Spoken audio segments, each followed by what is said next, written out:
Chapter 3. Joe. Joe had curly hair, but he didn't know how much hair he had.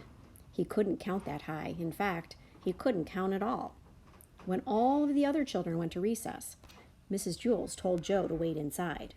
"Joe," she said, "how much hair do you have?" Joe shrugged his shoulders. "A lot," he answered. "But how much, Joe?" asked Mrs. Jules. "Enough to cover my head," Joe answered. "Joe, you're going to have to learn how to count," said Mrs. Jules. "But Mrs. Jules, I already know how to count," said Joe. "Let me go to recess." "First count to 10, said Mrs. Jules.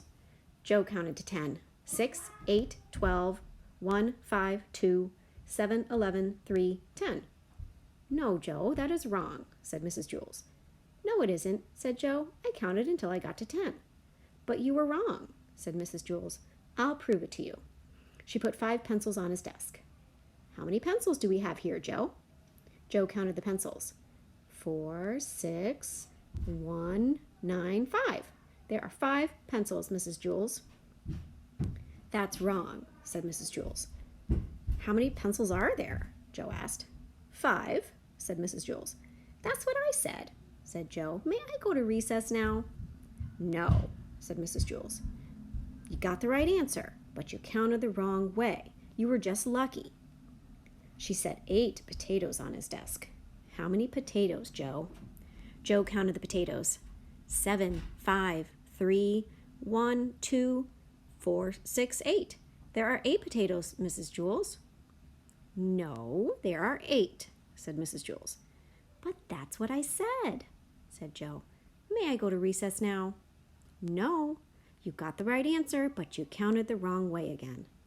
She put 3 books on his desk. "Count the books, Joe." Joe counted the books. 1,000, 1,000,000, 3. 3, Mrs. Jules. "Correct," said Mrs. Jules. "May I go to recess now?" Joe asked. "No," said Mrs. Jules. "May I have a potato?" asked Joe. "No. Listen to me. 1, 2, 3, 4, 5, 6, 7, 8, 9, 10, said Mrs. Jules. "Now you say it." 1, 2, 3, 4, 5, 6, 7, 8, 9, 10, said Joe.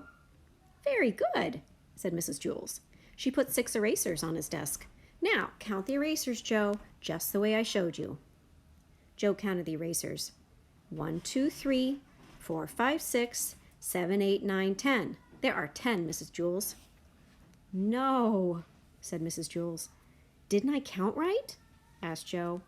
"Yes, you counted right, but you got the wrong answer," said Mrs. Jules. "This doesn't make any sense," said Joe. "When I count the wrong way, I get the right answer, and when I count the right, I get the wrong answer." Mrs. Jules hit her head against the wall 5 times. "How many times did I hit my head against the wall?" she asked. 1, 2, 3, 4, 5, 6, 7, 8, 9, 10. "You hit your head against the wall 10 times, said Joe. "No," said Mrs. Jules.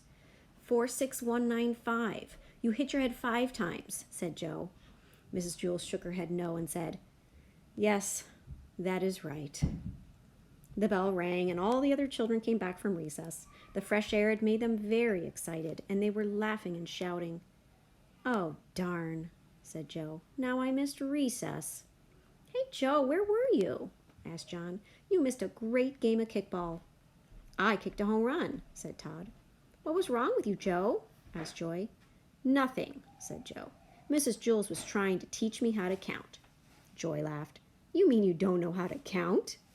"Counting is easy," said Marisha. Now, said Mrs. Jules. "What's easy for you may not be easy for Joe, and what's easy for Joe may not be easy for you." "Nothing's easy for Joe," said Marisha. "He's stupid." "I can beat you up," said Joe. "Try it," said Marisha.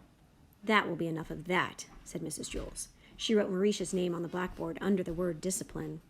Joe put his head on his desk between the 8 potatoes and the 6 erasers. "Don't feel bad, Joe," said Mrs. Jules. "I just don't get it," said Joe. "I'll never learn how to count." "Sure you will, Joe," said Mrs. Jules. One day, it will just come to you. You'll wake up one morning and suddenly be able to count. Joe asked, "If all I have to do is wake up, what am I going to school for?" "School just speeds things up," said Mrs. Jules. "Without school, it might take another 70 years before you wake up and are able to count. By that time, I may have no hair left on top of my head to count," said Joe. "Exactly," said Mrs. Jules. "That is why you go to school." When Joe woke up the next day, he knew how to count. He had 55,006 hairs on his head. They were all curly.